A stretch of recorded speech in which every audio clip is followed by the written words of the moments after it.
में है निम्नलिखित में से किस समाज सुधारक ने पहली बार निचली जातियों की दमनकारी स्थितियों को अमेरिका में काले गुलामों की स्थिति के रूप में देखा था? थोड़ा इतना डिटेल आप नहीं भी जानते होंगे कि अमेरिका के काले गुलामों की स्थिति के रूप देखा था, तो इतना आप जानते होंगे कि निचली जातियों के विषय में सबसे ज़्यादा जो चिंता करते थे वो कौन थे? राम मोहन राय, B.R. अम्बेडकर, ज्योतिबा फुले या हेनरी विवियन डेरोजियो। यहाँ पे शॉर्ट में लिखा है हेनरी डेरोजियो। ठीक है, तो सभी इस क्वेश्चन का आंसर जानते होंगे कि जो हमारे B.R. अम्बेडकर साहब थे। ये ऑप्शन नंबर यहाँ पे ऑप्शन नंबर 3 है, सॉरी यहाँ पे B.R. अम्बेडकर नहीं है, इसका आंसर ये है आपका ज्योतिबा फुले, जिन्होंने निचली जातियों की दमनकारी स्थितियों को अमेरिका में काले गुलामों की स्थिति के अनुरूप देखा था। ठीक है, चलिए अब इसका थोड़ा डिटेल देख लेते हैं। महात्मा ज्योतिराव फुले ने 150 वर्ष पहले संयुक्त राज्य अमेरिका में अश्वेतों की स्थिति की तुलना भारत में दलितों से की थी। तो जो 150 उस समय की बात कर रहे थे वो कि 150 वर्ष पहले अमेरिका में जो अश्वेतों की स्थिति होती थी वहीं भारत में दलितों की स्थिति है। तो ये तुलना की थी आपके ज्योतिराव फुले ने। 1873 में ज्योतिराव फुले के विषय में लिखते हैं 1873 में महात्मा ज्योतिराव फुले ने गुलामगिरी नामक एक पुस्तक लिखी। तो गुलामगिरी पुस्तक बहुत बार एग्जाम में पूछ ली जाती है। तो गुलामगिरी पुस्तक के लेखक थे आपके ज्योतिराव फुले और इसका अर्थ क्या था आपका? गुलामी। इस पुस्तक के लिखे जाने से 10 वर्ष पहले अमेरिकी गृह युद्ध लड़ा जा चुका था, जिसके परिणाम स्वरूप अमेरिका में दास प्रथा का अंत हुआ। ठीक है, महात्मा ज्योतिराव फुले ने अपनी पुस्तक उन सभी अमेरिकियों को समर्पित की जिन्होंने गुलामों को मुक्त कराने के लिए लड़ाई लड़ी थी। तो इसीलिए उन्होंने क्या लिखी थी? गुलामगिरी पुस्तक लिखी थी। जब अमेरिका में क्या हुआ था? गृह युद्ध हुआ था अमेरिका में दास प्रथा के अंत के लिए। इस प्रकार भारत की निचली जाति दलितों और अमेरिका के काले गुलाम जो क्या थे? निग्रो, इसके बीच एक संबंध स्थापित हुआ। और ये संबंध स्थापित करने की बात किसने की थी? ज्योतिराव फुले ने। और ये मेंशन उन्होंने किसने किया है? आपका गुलामगिरी पुस्तक में। फिर है मध्यकालीन भारतीय शासकों के संदर्भ में कौन सा कथन सही है? ये मध्यकालीन भारतीय शासक जिसमें मुगल आ जाते हैं आपके, तो ये थे आपके सल्तनत काल वाले। अलाउद्दीन खिलजी ने सर्वप्रथम अलग से आर्य विभाग की स्थापना की थी। कौन कौन सा इसमें सही है? हमें क्या देखना है? कौन सा कथन सही है? अलाउद्दीन खिलजी ने आर्य विभाग की स्थापना की।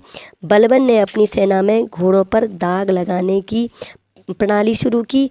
मोहम्मद बिन तुगलक के बाद उसके चाचा दिल्ली की गद्दी पर बैठे। और चौथा है फिरोज शाह तुगलक ने दासों का एक अलग विभाग स्थापित किया। तो यहाँ पे 4 कथन है, कौन सा इसमें सही है? पहला है अलाउद्दीन खिलजी के लिए आरिफ विभाग, बलबन ने घोड़ों पर दाग लगाने का था, मोहम्मद बिन तुगलक के बाद उसके चाचा बैठे गद्दी पे, और फिरोज शाह तुगलक ने दासों का अलग विभाग स्थापित किया। तो इस क्वेश्चन में जो है आपका ऑप्शन 4 सही है। जो फिरोज शाह तुगलक है इसने दासों का एक अलग विभाग स्थापित किया। सही नहीं है कि ये सही है? अच्छा, कौन सा एक सही है? तो जो आपका फिरोज शाह तुगलक ने इसने दासों का एक अलग विभाग स्थापित किया। मध्यकालीन भारत भारतीय उपमहाद्वीप के इतिहास की प्राचीन काल और आधुनिक के बीच आता है। ठीक है, तो गुलाम वंश के समय 4 मंत्री थे, वजीर, आरिज ए ममालिक, दीवान ए इंसा और दीवान ए रसालत। दीवान ए आरिज जो था वजीर के बाद का पद था, सेना का नियंत्रक जनरल था, सैनिकों की भर्ती करता था और सेना के जवानों और घोड़ों का रखरखाव करता था। ये था आपका दीवान ए आरिज। तो मंत्री कौन थे? वजीर, आरिज ए ममालिक, दीवान ए इंसा और दीवान ए रसालत। अब देख लेते हैं फिरोज शाह तुगलक। फिरोज शाह तुगलक ने दासों के लिए दीवान ए बंदगान नामक विभाग की स्थापना की। जो ऑप्शन हमने सही किया कि जो फिरोज शाह तुगलक है उसने क्या किया? दासों के लिए अलग विभाग की स्थापना की।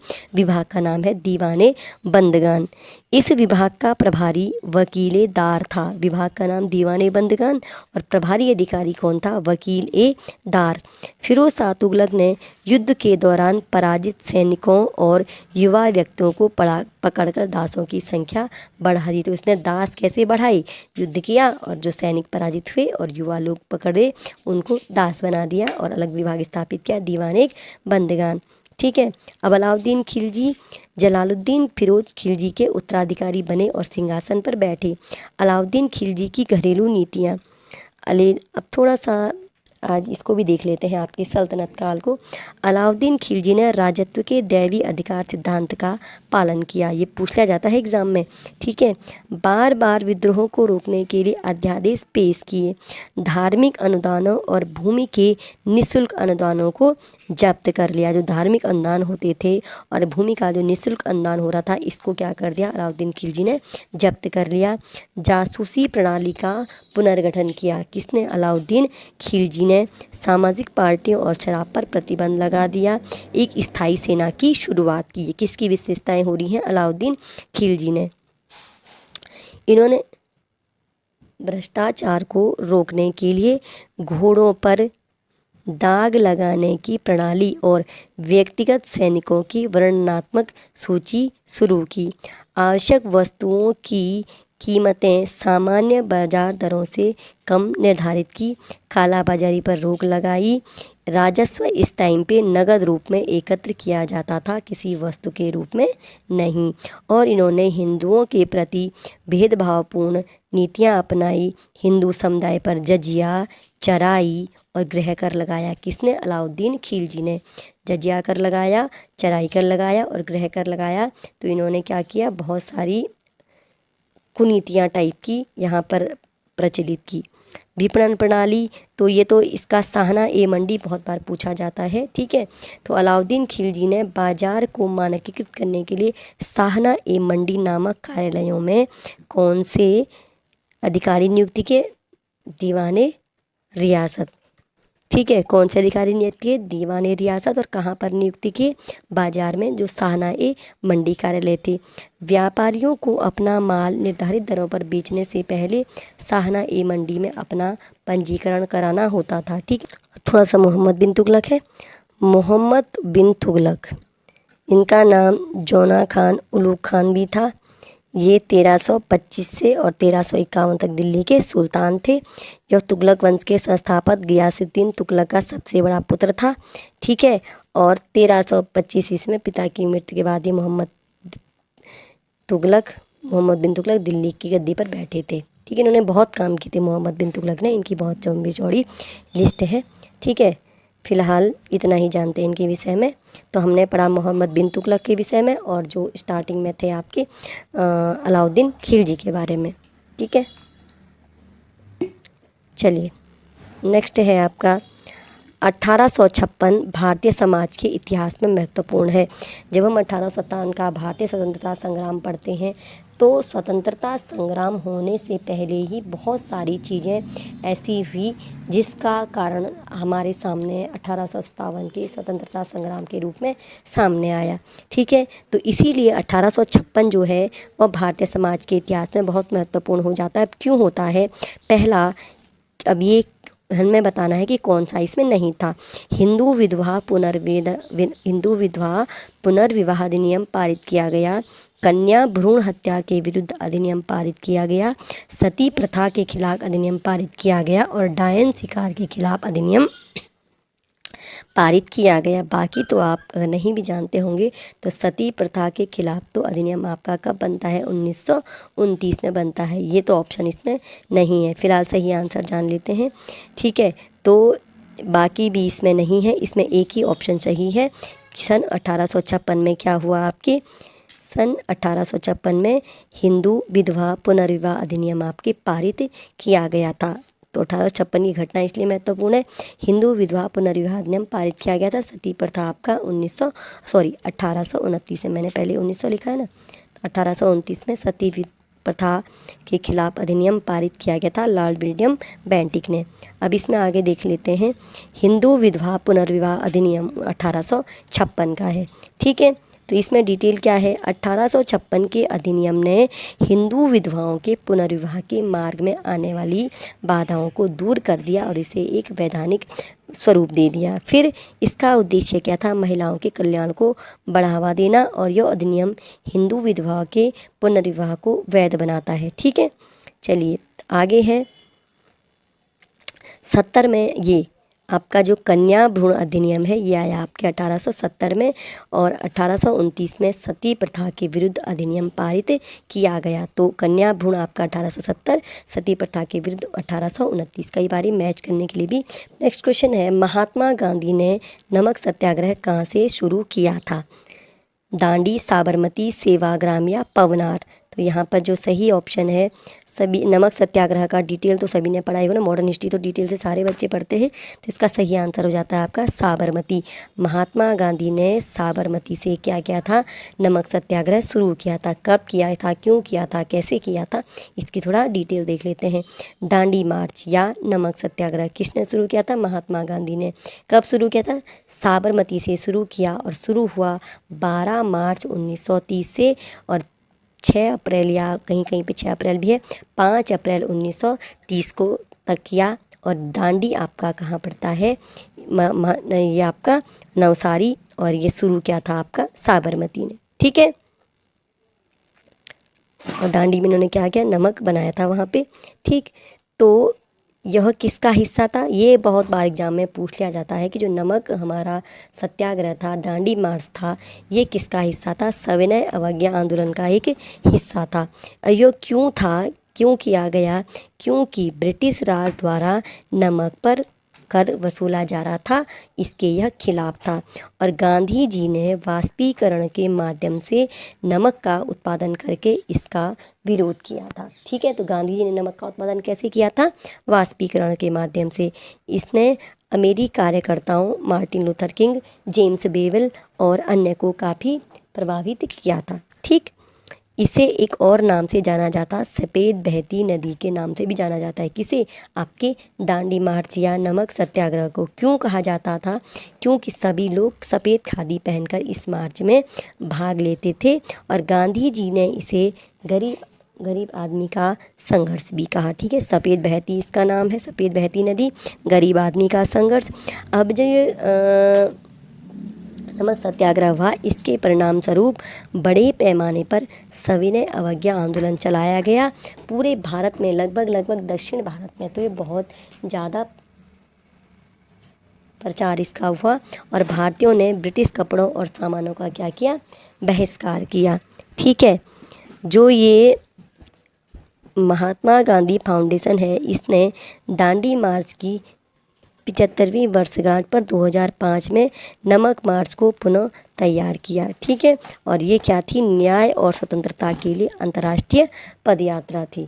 ठीक है, राष्ट्रीय नमक सत्याग्रह स्मारक, तो ये कहाँ पर बनाया गया है? दांडी में। और ये कब उद्घाटन हुआ? 30 जनवरी 2019 को। ठीक है, गांधी जी के सहयोगी सी राजगोपालाचारी ने पूर्वी तट पर, तो जो ये आपका दांडी मार्च ये पश्चिमी तट की बात है, और जो ये गांधी जी के सहयोगी सी राजगोपालाचारी, इन्होंने पूर्वी तट पर वेदारण्यम नमक मार्च का आयोजन किया, जबकि गांधी जी ने पश्चिमी तट पर चलाया। तो पूर्वी तट पर किसने चलाया? सी राजगोपालाचारी ने, और कहाँ पर? वेदारण्यम। ठीक है, सी राजगोपालाचारी कौन थे? स्वतंत्रता के बाद भारत के पहले गवर्नर जनरल थे। नमक मार्च में जो आपका नमक सत्याग्रह था, इसमें दांडी मार्च में गिरफ्तार पहली महिला कौन थी? सरोजनी नायडू थी। ठीक है, और 1980 और 2005 में, ये तो इतना ज़रूरी नहीं है फिलहाल, ये देखो पहली महिला गिरफ्तार कौन हुई? आपकी सरोजनी नायडू। बंगाल में सामाजिक धार्मिक सुधारों के अग्रदूत आत्मीय सभा की स्थापना किसने की थी? तो बंगाल में जो आत्मीय सभा की स्थापना की वो किसने की? ये बहुत फेमस क्वेश्चन है। विवेकानंद, दयानंद सरस्वती, राजा राम मोहन या अरविंद घोष? तो इस क्वेश्चन का सही आंसर हो जाता है आपका राजा राम मोहन राय। आत्मीय सभा तो राजा राम मोहन राय का सबसे फेमस चीज़ है। सबसे पहले ना आत्मीय सभा, ब्रह्म समाज, इससे जुड़े हुए हैं दादा भाई, सॉरी आपका राजा राम मोहन राय। चलिए, राजा राम मोहन राय ने 1814 में कोलकाता में बंगाल में सामाजिक धार्मिक सुधारों के लिए कब की थी स्थापना? 1814 में। ठीक है, और यह क्या थी? एक दार्शनिक चर्चा मंडली थी, जहाँ पर क्या होता था? सामाजिक सुधारों के लिए चर्चाएं होती थी। वारन हेस्टिंग्स किस वर्ष भारत का पहला गवर्नर जनरल बना? ठीक है, वारन हेस्टिंग्स सबसे पहले भारत के गवर्नर जनरल कब बने? भारत का पहला गवर्नर जनरल 1780, 1770, 1773 या 1775, इसको भी सभी आंसर जानते होंगे। तो वॉरेन हेस्टिंग्स जो थे आपके 1773 में भारत के पहले गवर्नर जनरल बने थे। ठीक है, तो भारत का पहला गवर्नर जनरल वॉरेन हेस्टिंग्स था। कब बना? आपके 1773 में। 1750 में कलकत्ता में ईस्ट इंडिया कंपनी में एक लेखक के रूप में इन्होंने अपना करियर शुरू किया था। किसने? तो हो सकता है एग्ज़ाम में पूछ लिया जाए, जो ये वॉरेन हेस्टिंग्स थे पहले क्या थे? एक लेखक या क्लर्क थे। 1772 में राजस्व बोर्ड की स्थापना की गई और इन्होंने क्या किया? शासन की दोहरी प्रणाली को समाप्त कर दिया। 1784 में कलकत्ता में विलियम जोन्स के साथ मिलकर एशियाटिक सोसाइटी ऑफ बंगाल की स्थापना की इन्होंने। ठीक है, वॉरेन हेस्टिंग्स के विषय में है ये। एक तो इन्होंने क्या किया? कलकत्ता में विलियम जोन्स के साथ मिलकर एशियाटिक सोसाइटी ऑफ बंगाल की स्थापना की, सिविल सेवा की नींव रखी और सिविल सेवा में जो सुधार किया वो क्या? आपके लॉर्ड कॉर्नवालिस ने सुधार किया। आधुनिकीकरण क्या? तर्कसंगत बनाया। किसने? लॉर्ड कॉर्नवालिस ने। नींव किसने रखी? आपके वॉरेन हेस्टिंग्स ने। भारत में पहले गवर्नर जनरल कौन थे? Warren Hastings. जो बंगाल का गवर्नर था, बाद में क्या बना दिया गया 1773 में? बंगाल का गवर्नर जनरल। और भारत का जो, केवल भारत का, यहाँ पे बंगाल का, तो भारत में उससे पहले क्या होते थे? ये बंगाल में गवर्नर होते थे। ठीक है, तो गवर्नर को गवर्नर जनरल बना दिया गया 1773 के रेगुलेटिंग एक्ट के तहत। और पहला गवर्नर जनरल कौन बनाया गया? आपका वॉरेन हेस्टिंग्स बनाया गया। उसके बाद भारत के गवर्नर जनरल कब बनते हैं ये आप क्या बताएंगे? हमें बता देते हैं। ब्रिटिश भारत के पहले आधिकारिक गवर्नर जनरल कौन थे? Lord William Bentinck. तो भारत के थे लॉर्ड विलियम बेंटिक। और वैसे भारत यानी जब केवल बंगाल का था, तो बंगाल का जो गवर्नर जनरल बना वो बना वॉरेन हेस्टिंग्स। ठीक है, वैसे इतना एग्ज़ाम में पूछा जाता है, एग्ज़ाम में यही पूछा जाता है कि बंगाल का प्रथम गवर्नर जनरल किसे बनाया गया? वॉरेन हेस्टिंग्स को। और भारत का पूछ लिया जाता है तो ये है आपका governor general Lord William Bentinck. और अगर भारत के बाद ब्रैकेट में बंगाल लग गया तो ये तो आपका वॉरेन हेस्टिंग्स ही होगा। भारत का प्रथम गवर्नर जनरल, भारत का यानी ये कौन है? स्वतंत्र भारत का। ठीक है, भारत के प्रथम गवर्नर जनरल लॉर्ड माउंटेनबेटन थे। और स्वतंत्र भारत के पहले और अंतिम गवर्नर जनरल चक्रवर्ती राजगोपालाचारी थे। ये प्रथम नहीं है, ये क्या है? अंतिम है आपका। ठीक है, अंतिम गवर्नर जनरल कौन था आपका? Lord Mountbatten. और स्वतंत्र भारत का पहला और अंतिम गवर्नर जनरल कौन था? चक्रवर्ती राजगोपालाचारी था। निम्नलिखित घटनाओं को उनके कालक्रम में व्यवस्थित करें और सही उत्तर का चयन करें। हंटर आयोग कब बना? सैडलर कब बना? वुड डिस्पैच और सार्जेंट योजना। तो सभी जानते होंगे इस क्वेश्चन का आंसर। आपका जो सैडलर आयोग है ये 1917 का है, वुड डिस्पैच आपका 1854 का है और सार्जेंट योजना आपकी सन 1944 की है और ये शायद आपका 1880 का है। अगर ये शिक्षा से संबंधित चीज़ें हैं तो ये सारी शिक्षा से संबंधित है। हंटर कमीशन शायद 1880 का है। एक बार देख लेते हैं। तो इस क्वेश्चन का सही आंसर है ऑप्शन 4, CABD। यानी CABD हम देख लेते हैं। तो सबसे पहले आपका आता है C, उसके बाद A, B और D। अब थोड़ा सा इसका डिटेल जान लेते हैं, ये ऐसा एक क्रम क्यों लगा। हंटर कमीशन आपका 1880 नहीं है, आपका हंटर कमीशन है 1882 का। इसका गठन क्यों हुआ था? भारत में प्रारंभिक शिक्षा की स्थिति की जांच करने के लिए किया गया था हंटर आयोग का गठन। इसका अन्य उद्देश्य क्या था? वुड डिस्पैच के कार्यान्वयन में जो विफलता प्राप्त हुई उसकी जांच करना। इसके अध्यक्ष कौन थे? विलियम विल्सन हंटर, जो क्या थे? भारतीय सिविल सेवा के सदस्य थे। जो आपका हंटर आयोग है इसका दूसरा नाम क्या था? उच्च शिक्षा आयोग था और इसकी नियुक्ति भारत के वायसराय लॉर्ड रिपन द्वारा की गई थी। जब हंटर आयोग आया था, हंटर कमीशन बना था, तो उसकी नियुक्ति किसने की थी? भारत के वायसराय लॉर्ड रिपन द्वारा की गई थी। इसकी अनुशंसाएं क्या थी? आपके लिए ज़रूरी है, आपने लेक्चरर का एग्ज़ाम देना है। प्राथमिक शिक्षा को प्रोत्साहित करें, माध्यमिक शिक्षा में प्रगति, स्कूलों के लिए अनुदान सहायता और नैतिक एवं शारीरिक शिक्षा पर जोर देना। ये चार किसकी अनुशंसाएं थी? आपके हंटर कमीशन की। फिर आता है आपका Sadler commission 1917। Doctor Michael Sadler इसके अध्यक्ष थे। इसने शिक्षा के 10+2+3 पैटर्न की सिफारिश की। मुस्लिम लड़कियों के लिए पर्दा स्कूल स्थापित किए किसने? सैडलर कमीशन के। और माध्यमिक और इंटरमीडिएट शिक्षा के लिए अलग बोर्ड की सिफारिश की, सैडलर कमीशन है ये। फिर आपका वुड डिस्पैच 1854 का है। ईस्ट इंडिया कंपनी में अंग्रेजी शिक्षा नियंत्रण बोर्ड के अध्यक्ष थे आपके चार्ल्स वुड। इन्होंने डलहौजी को एक संदेश भेजा। इन्होंने भारत में शिक्षा की नींव रखी। तो इसको क्या कहा जाता है? भारतीय शिक्षा का मैग्ना कार्टा कहा जाता है। वुड डिस्पैच 1854 को, ठीक है। और इन्होंने जो अपनी सिफारिशें की, इन्होंने अपनी सिफारिशों में यूरोप की कला, विज्ञान, साहित्य और दर्शन पर जोर दिया। भारतीयों की चीज़ें छोड़कर इन्होंने किस पे जोर दिया? यूरोप की कला, विज्ञान, साहित्य और दर्शन पर जोर दिया किसने? वुड डिस्पैच, ठीक है। मैग्ना कार्टा के साथ साथ तो यहाँ पे ये इसको मैकाले और वुड दोनों ही थे हमारी भारतीय शिक्षा व्यवस्था को समाप्त करने वाले। सार्जेंट योजना आपकी 1944 में आई। 1944 में भारत में शिक्षा के लिए व्यापक योजना तैयार की इन्होंने। पूर्व प्राथमिक शिक्षा को बढ़ावा देने की सिफारिश की। माध्यमिक विद्यालयों का उद्देश्य इनके हिसाब से उन विद्यार्थियों को शिक्षा प्रदान करना था जो औसत से ऊपर थे और जिनमें उच्च शिक्षा के लिए उत्कृष्ट योग्यता थी। केवल उन्हीं को क्या है? माध्यमिक विद्यालय उन्हीं के लिए बनाए जाने हैं, ठीक है। चलिए, पहले उन्होंने किसकी सिफारिश की? पूर्व प्राथमिक शिक्षा की। भारतीय राष्ट्रीय कांग्रेस के मुस्लिम अध्यक्ष कौन थे? अबुल कलाम आज़ाद, रफ़ी अहमद किदवई, बदरुद्दीन तैयब जी या हकीम अजमल खां। भारतीय राष्ट्रीय कांग्रेस के प्रथम मुस्लिम अध्यक्ष कौन थे? तो जब शुरू होता है 1850 में भारतीय राष्ट्रीय कांग्रेस की स्थापना होती है, उसके बाद एक अध्यक्ष आपका पारसी होता है, एक आपका मुस्लिम होता है, ठीक है। इस प्रकार 4 अध्यक्ष लगातार अलग अलग समुदायों से इसमें हमें देखने को मिलते हैं। तो इस क्वेश्चन का जो सही आंसर हुआ था आपके बदरुद्दीन तैयब जी। तो भारतीय राष्ट्रीय कांग्रेस के जो पहले मुस्लिम अध्यक्ष थे वो आपके कौन थे? बदरुद्दीन तैयब जी थे, ठीक है।